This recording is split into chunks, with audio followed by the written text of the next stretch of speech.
Thandai was 58 years old, a quiet widow who had already buried the love of her life. After her husband passed, the house felt too big and too silent. So when her daughter Ayanda and her son-in-law Cabello said they were struggling and needed a place to stay, just for a few months, she didn't even think twice.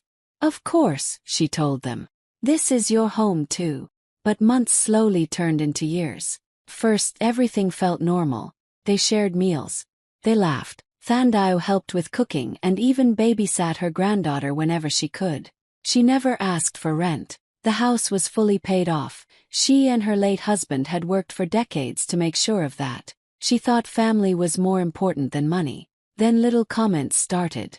Small complaints about electricity bills, groceries, water usage.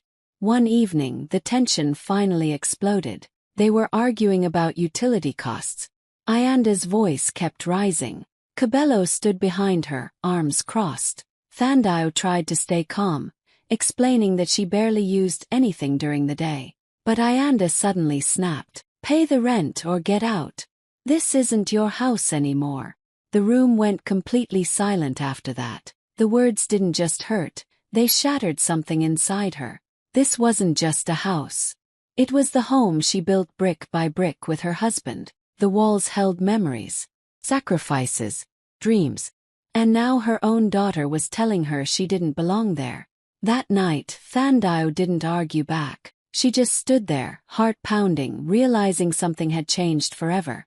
The argument from the night before was still heavy in the air, but the next evening made everything worse. Ayanda and Cabello had invited a few friends over. Laughter filled the living room. Music was playing softly. From the kitchen, Thandai could hear glasses clinking and people talking about work and holidays. It was her house, yet she felt like a visitor walking carefully around strangers. She tried to keep to herself. She made tea and planned to go back to her room quietly. But then she heard her name. Cabello's voice was loud, confident. We're the ones paying most of the expenses here anyway, he said. Electricity, groceries, internet, everything. Someone asked. So the house is yours? There was a small pause. Then Ayanda laughed. Basically, yes. We're handling everything. We're even thinking of legally formalizing our stay. Thandai's hands started shaking. She stepped into the living room before she could stop herself. What does that mean? She asked softly. The room went awkwardly quiet. Their friends looked uncomfortable, eyes moving between mother and daughter. Ayanda rolled her eyes. Mom, not now. No, Thandai said gently. I want to understand. Cabello stood up, his tone suddenly sharp. It means we can't keep living like this. If we're paying for everything, we need security. Maybe we should put things in writing. In writing, Thandai repeated. Her heart was pounding so loudly she could barely hear herself. Ayanda crossed her arms. You heard what I said yesterday. If you're not contributing properly, then maybe we need to formalize who stays here and under what conditions. Under what conditions? In her own house. One of the friends tried to change the subject, but the damage was done. The humiliation burned deeper than the argument about rent. These were strangers sitting on her couch, drinking from her cups, listening to her daughter talk as if she were just a burden. Thandai looked around the room. The same walls she had painted with her husband, the same sofa they saved for months to buy. And now she was being discussed like a tenant who had overstayed. I didn't know I needed permission to stay in my own home, she said quietly. Ayanda sighed dramatically. Mom, stop being dramatic. We're just being practical. Practical. That word hurt almost as much as the rest. Cabello shook his head. We can even speak to a lawyer if we have to. Lawyer. The air felt too thick to breathe. Thandai felt small, exposed, almost invisible. None of the friends defended her. They just avoided eye contact, pretending to scroll on their phones. In that moment, she realized something painful. This wasn't just about money. It was about respect. And she had lost it in her own home. Without saying another word, she turned and walked back to her bedroom. Behind her, the music slowly started playing again, as if nothing had happened. But for Thandai, everything had changed. That night, the house was quiet again. The guests had left. The laughter was gone, but the words were still echoing in Thandai's mind. She sat on the edge of her bed, the same bed she once shared with her husband for more than 30 years. The room still carried his presence. His photo was on the dresser. His old watch was in the drawer. Sometimes she still reached to her side of the bed in the middle of the night, forgetting he wasn't there anymore. Her eyes slowly moved around the room. This wasn't just a bedroom. It was the place where they had whispered about their dreams, where they had planned their future, where they had promised each other that no matter what happened, they would always have this home. With slow, trembling hands, she bent down and pulled out a small metal box from under the bed. It was old and slightly scratched. She opened it carefully. Inside were important papers, neatly folded, protected for years. She took out the property documents. Her name was printed clearly on every page. 100% ownership, fully paid.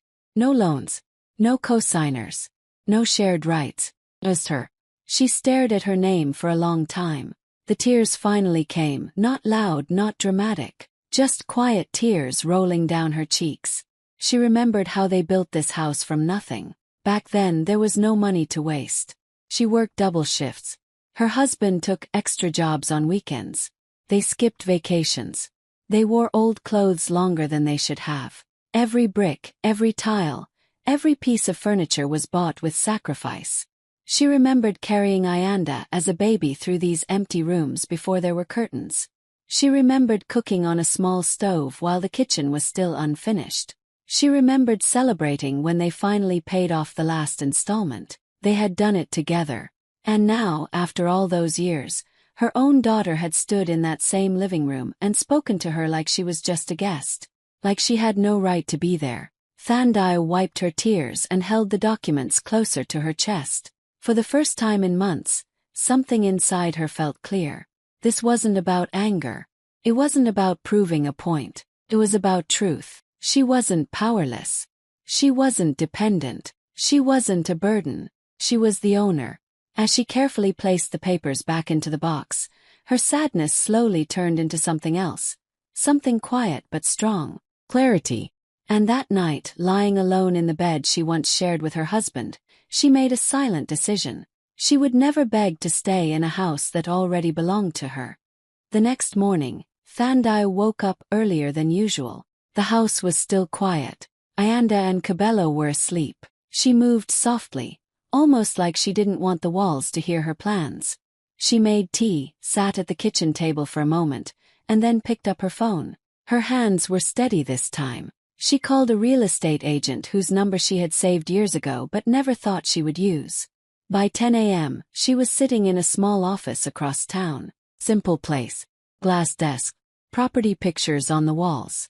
The agent, a well-dressed woman in her 40s, listened carefully as Thandai explained that she wanted a private property evaluation. "No one can know," Thandai added quietly. "Especially my family." The agent nodded. "Of course. Confidential." Later that afternoon, they walked through the house together. Anda was out shopping. Cabello was at work. It felt strange having someone inspect every corner, measuring walls, checking finishes, taking photos.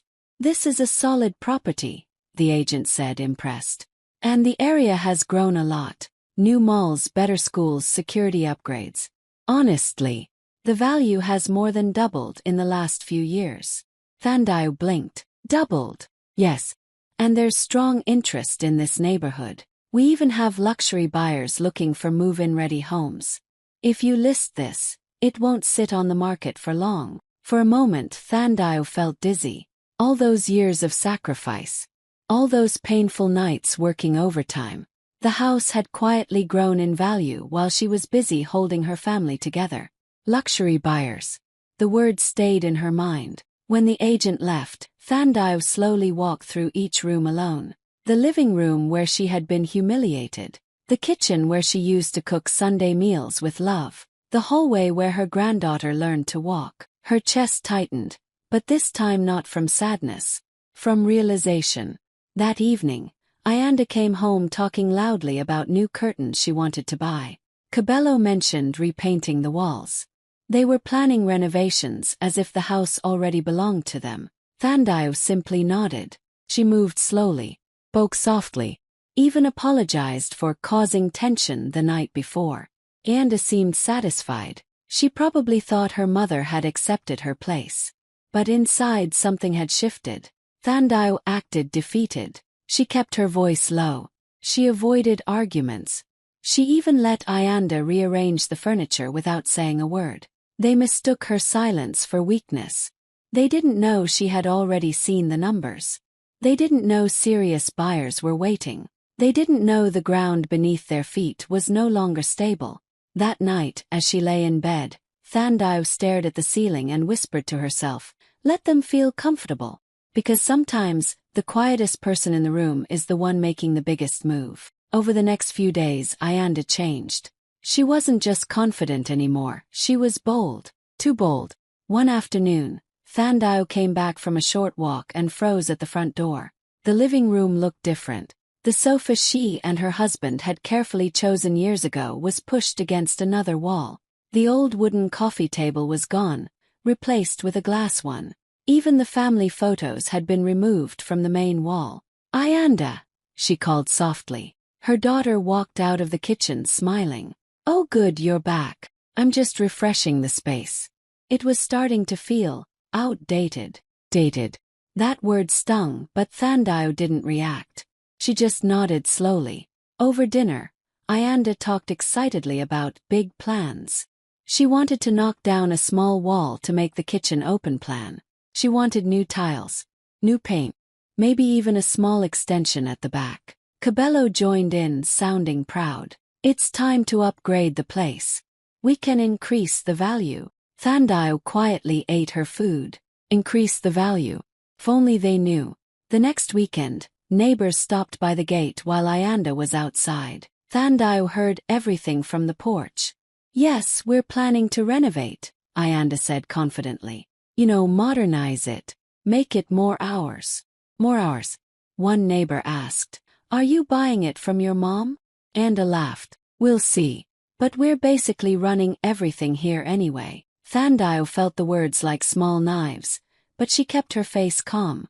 She even greeted the neighbors politely as if she hadn't heard anything. Inside though, she noticed something very clear. They had already started acting like owners. Ayanda began giving instructions to workers who came to check measurements. She scrolled through renovation ideas late at night, showing Cabello pictures of luxury kitchens. They spoke about the house as if it was their long-term investment. And every time they talked like that, Thandao stayed silent. No arguments. No corrections. No reminders that the house was legally hers. Her silence gave them confidence. They mistook it for surrender. They believed she had accepted her position. But what they didn't understand was this. Silence doesn't always mean weakness. Sometimes it means patience. At night, when everyone was asleep, Thandao would sit in the living room alone. She would look at the new furniture arrangement and gently touch the wall where her wedding photo used to hang. She wasn't angry anymore. She was observing, watching how comfortable they had become, watching how easily they erased her presence, watching how quickly they forgot who built the foundation beneath their feet. The more confident they became, the calmer she felt, because she knew something they didn't. The house they were planning to upgrade was already preparing to leave them behind. Only a few days after the house was quietly listed, the real estate agent called. Her voice sounded excited. "Thandao, we have a serious buyer. Full cash. No bank delays. And the offer is above your asking price." For a moment, Thandao couldn't speak. She was standing in the kitchen, looking at the very counter Ayanda wanted to renovate. "Above?" she finally asked softly. "Yes. They love the location. They want to move quickly. If you accept, we can start the paperwork immediately." Thandao closed her eyes. This was it. The moment everything would begin to change. "Send me the documents," she said calmly. That afternoon, she met the agent again, quietly, discreetly. The buyer was a business couple looking for a ready home in a growing neighborhood. They didn't argue about price. They didn't hesitate. They wanted it. Full cash. No negotiations. The offer was more money than Thandao had ever held at one time in her life. Her hands trembled slightly as she signed the agreement, not because she was unsure but because she understood the power of what she was doing. With one signature she was taking back control. The transfer papers moved faster than expected. Lawyers handled everything efficiently. Dates were set. Payments were arranged. It was all legal, all clean, all hers to decide. At home, Ayanda was busy browsing renovation ideas online. Cabello was comparing paint samples. They had no idea the house was already slipping out of their hands. Thandao continued acting the same. She cooked. She smiled politely. She listened to their plans without reacting. If anything, she seemed quieter than before. But behind the scenes she was preparing. She contacted a moving company. Small, private. She arranged temporary accommodation for herself in a peaceful rental apartment across town. Simple place. Comfortable. No drama. She didn't tell Ayanda. Not yet. At night, she would sit in her room and look around slowly. The walls. The ceiling. The memories. She wasn't running away. She wasn't being pushed out. She was choosing her exit. And this time it would be on her terms. When the agent finally confirmed that the deposit had been secured and the sale was officially progressing, Thandao felt something she hadn't felt in months. Relief. Not revenge. Not anger. Just relief. Because the same house where she had been told to pay rent or get out was now about to give her a new beginning. And the offer they never expected was already signed. 1 week later everything changed. Ayanda came home earlier than usual. As she walked up the driveway, she noticed 2 unfamiliar cars parked outside. The front door was open. Voices echoed inside. She stepped in and froze. 2 well-dressed strangers were walking slowly through the living room, looking at the walls, the ceiling, even the windows. A man was taking notes on a tablet. A woman was measuring the space near the staircase. "What's going on?" Ayanda asked sharply. Before anyone could answer, Cabello rushed in behind her, still holding his phone. "Why are there people in the house?" Thandao walked out of the kitchen calmly, wiping her hands on a small towel. Her face was peaceful, almost too peaceful. "These are the new owners," she said gently. Ayanda blinked. "What?" Thandao looked directly at her daughter and spoke clearly. "I sold it." For a second no one moved. Silence filled the room so heavily it almost felt physical. Cabello's phone slipped from his hand and hit the floor with a loud crack. Ayanda stared at her mother, then suddenly laughed. Short, nervous laugh. "Okay, Mom. Very funny. What is this? Some kind of drama to scare us?" Thandao didn't smile. "It's not a joke." The strangers continued looking around politely, pretending not to listen, but everyone could feel the tension rising. Ayanda's smile slowly faded. "You can't be serious." "I signed the papers last week," Thandao replied calmly. "The transfer is already in process." Cabello finally found his voice. "You sold the house. Without telling us?" Thandao nodded slightly. "Yes." Ayanda's face turned red. "This is our home." Thandao's eyes softened, but her voice stayed steady. "No, Ayanda. It has always been mine." The words hit differently this time. Ayanda looked around the living room, at the rearranged furniture, at the paint samples still sitting on the table. Everything suddenly felt unstable. "How could you do this to us?" she whispered. Thandao took a slow breath. "You told me to pay rent or get out. I decided to get out." The room fell silent again. The confidence Ayanda had carried for weeks disappeared in seconds. Cabello looked stunned, like someone who had just realized the ground beneath him wasn't solid. One of the buyers walked over politely. "We'll give you some time to process," he said softly before stepping outside. Now it was just the 3 of them. For the first time in a long time, Thandao wasn't the one feeling small. She wasn't shouting. She wasn't angry. She was calm. And that calmness scared them more than anything else. The silence didn't last long. As soon as the buyers left the house, reality started sinking in. Ayanda grabbed the sale papers from the table and flipped through them with shaking hands. Cabello stood beside her, pale and speechless. This says we have 30 days, Ayanda said, her voice rising. 30 days to vacate. Thandao nodded calmly. Yes, that's part of the agreement. Ayanda's breathing became heavier. Vacate. You mean move out? Yes. That one word broke whatever control Ayanda had left. You can't do this to us, she screamed. We have a child. We have plans. We were fixing this place. Her voice echoed against the same walls she had recently called outdated. Cabello finally stepped forward. Mama, this is too extreme. We could have talked about this. Thandao looked at him quietly. We did talk. Ayanda threw the papers onto the table. No, you didn't. You went behind our backs. Thandao's eyes were steady. You went in front of strangers and told them this wasn't my house anymore. That hit hard. Ayanda's face tightened, but she refused to back down. We were just angry, she shouted. People say things they don't mean. Thandao's voice stayed soft, almost gentle. And sometimes those words change everything. Ayanda's frustration turned into panic. She started pacing around the living room. Where are we supposed to go in 30 days? Do you know how hard it is to find a place? School is nearby. My job is close. Thandao felt the pain in her daughter's voice. She wasn't heartless. She wasn't enjoying this. But she also wasn't going to shrink anymore. You told me to pay rent or get out, she said quietly. I chose to get out. The words landed differently now. Not angry. Not dramatic. Just final. Cabello ran his hands through his hair.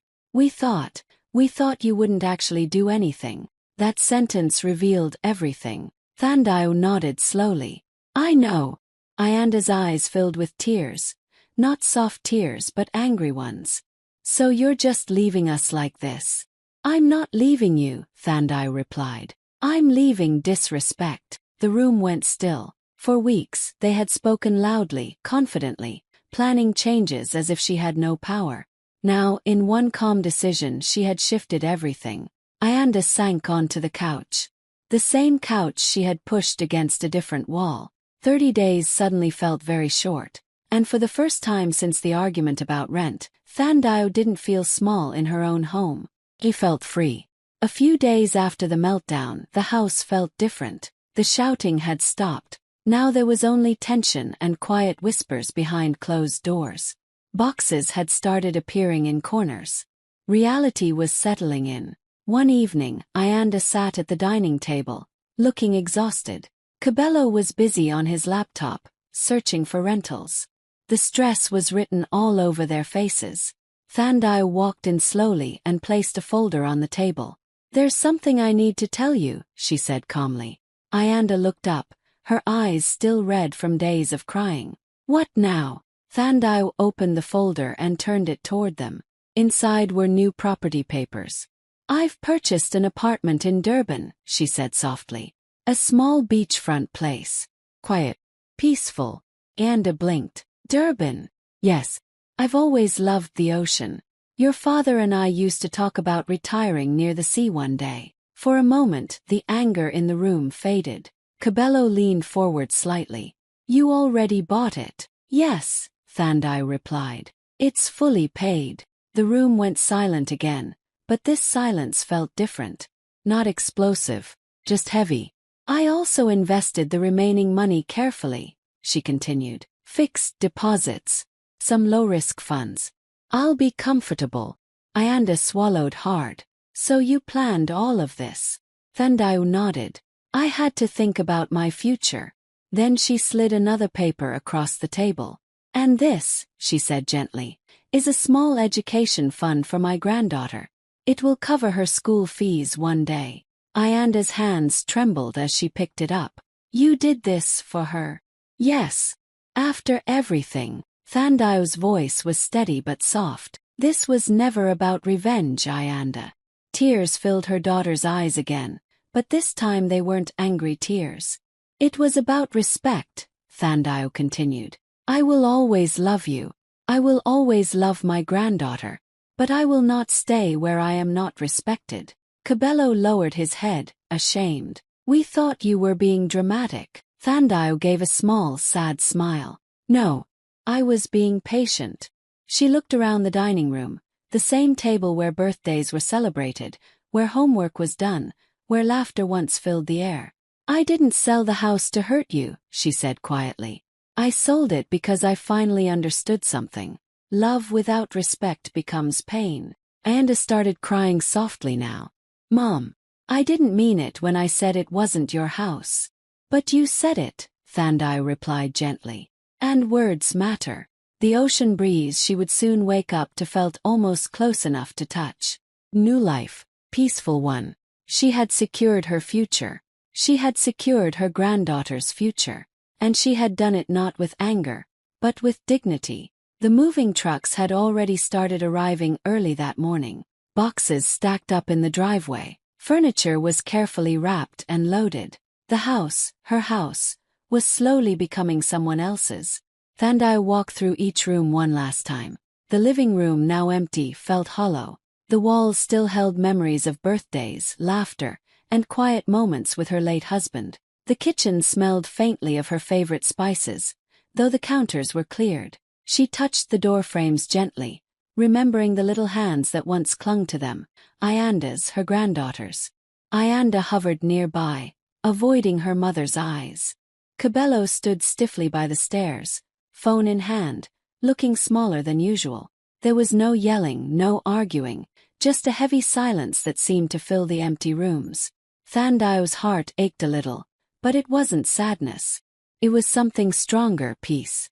She had waited quietly, let them underestimate her, and now she was walking away on her own terms.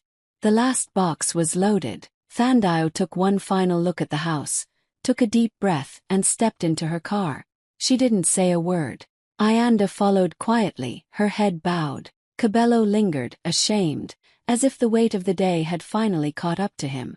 Hours later, Thandai stood on the balcony of her new beachfront apartment in Durban. The sun was setting over the ocean, painting the sky in pinks and golds. The waves crashed softly below, a calming soundtrack to her new beginning. She felt the breeze on her face and smiled. Her phone buzzed. She picked it up. A message from Ayanda. I'm sorry. Thandai stared at it for a moment. She didn't reply right away. Instead, she looked back at the horizon, feeling the salty air on her skin, the endless possibilities before her. They had thought she was weak because she stayed silent for so long. They had thought her quietness meant submission, but they forgot one very important thing. She had built everything they were standing on, and now she was finally free.